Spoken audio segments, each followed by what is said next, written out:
Wait. First of all, subscribe and activate the subtitles in your language. And secondly, we all know that One Punch Man is a parody of the hero genre, something like karate. The premise of One Punch Man is simple: Saitama is the strongest. So I am going to analyze the real power of Saitama. Get ready for the explanation of Goku versus Saitama. Let's be direct. Both Goku and Saitama will be the winners in their respective universes. If a version of Goku appeared in the Saitama universe, then most likely Saitama will be the winner. On the other hand, the Dragon Ball universe is much more realistic and complex, where Goku himself will not even be in the top 10 of the most powerful characters. So we will take Saitama to the world of Dragon Ball, where we can calculate his powers and get an idea of how strong he is. This is the new Set Warrior. Codename Saitama, better known as the Bald Man in a Cape, and his skills are very impressive. Extreme physical strength. His punches are so powerful that just one is enough to blow up his rivals into 1,000 pieces. However, Saitama isn't a martial artist, so he haven't special techniques. He can't field ki, much less fly, but he makes up for this with powerful jumps. His greatest feat was jumping from the moon to Earth in seconds. He also has incredible speed and reflexes, exceeding the speed of sound with ease. Thanks to this, Saitama can easily dodge or stop attacks. As if that weren't enough, he has a practically absolute defense, which unlike Set Warriors isn't based on ki. His body is indestructible.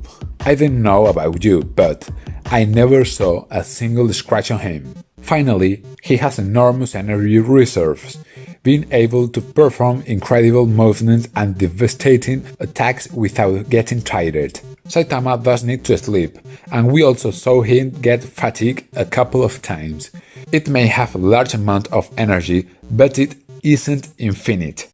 With all this, we can clearly say that Saitama could easily be part of the Set Warriors. And this is when we come to the million-dollar question. What is the maximum power of Saitama? We cannot say much about his defense and speed. He withstood an explosion of fire and extreme gravity without disheveling. On the other hand, his strike force we have more information. At the climax of his time battle against Boros, he launched an attack that could destroy the Earth. And faced with the threat, Saitama counterattacked with a punch that managed to neutralize the energy blast and crush his opponent. Only this time we could see Saitama launch an attack with his true strength, and based on this, we can approximate the real power of Saitama. So how much power does it take to destroy a planet? Well, this depends on the size of the planet. For example, Piccolo destroyed the moon, when it didn't reach 1000 unit force. But it isn't the same to destroy a small satellite like the moon than to destroy the planet Earth or a giant planet like the planet Namek. So we can say that in Dragon Ball there are three types of the planetary destruction. The first is to destabilize the core. For that is enough to launch an attack that directly impacts the core of the planet. This will start with a chain of reaction and will end with the explosion of the core itself and destroy the planet. An example is when Freezer launched his attack against Namek. The energy wasn't powerful enough to destroy the planet, but it started a chain reaction that ended up making it explode. The second type of planetary destruction is massive destruction. In this case, the core will not be affected, but the attack alone is enough to destroy the planet. The best example would be when Cell, after being defeated, inflated like a balloon to cause an explosion so powerful that it will destroy the planet instantly. Finally, we have planetary destruction by disintegration. In this case, the planet is victim of a large amount of energy, so powerful that it simply disintegrates.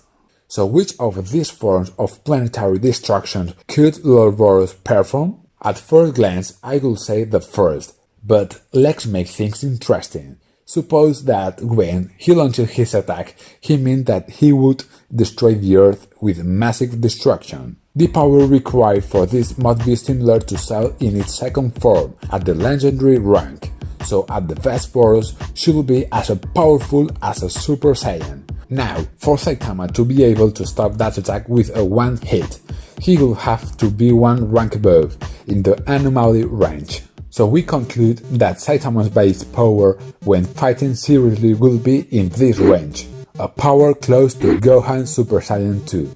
It is said that warriors of anomaly rank should not exist, because they are creatures that cannot be born by natural means. And so we finally begin the most awaited moment, the battle between these two colossi.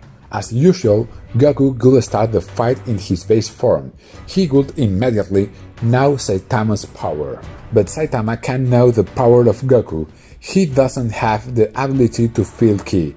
Being a kind person, this hero could start with his basic attacks. The normal consecutive punches.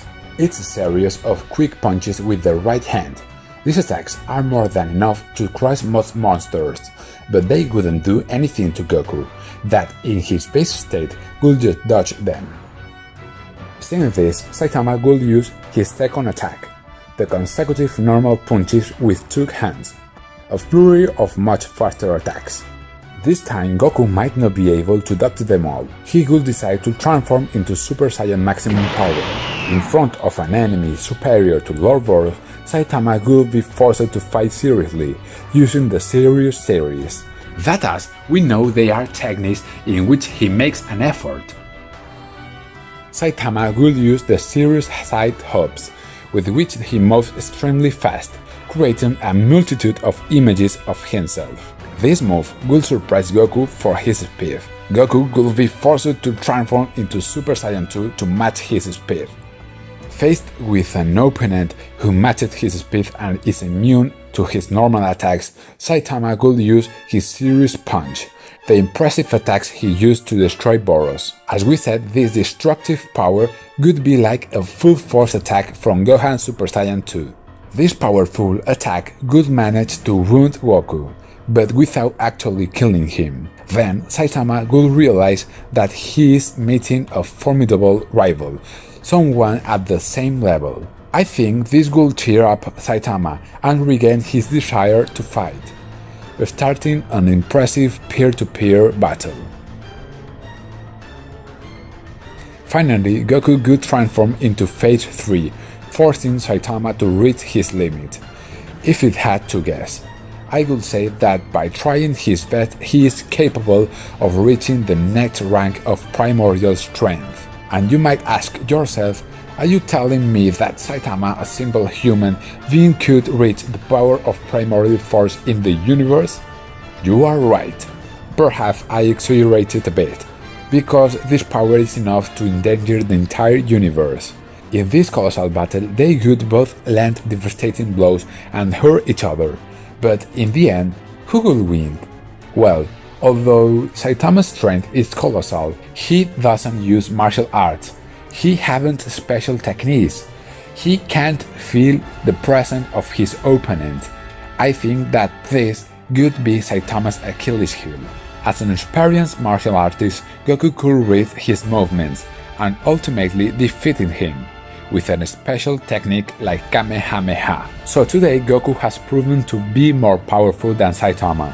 Yet what we say about Saitama is what we have seen to date. Saitama, without controlling the energy, has a power close to perfect Cell. Can you imagine how powerful it would be if he did train at the level of Goku? If you liked this video, subscribe and give me a like. See you soon in more power levels videos. Bye bye.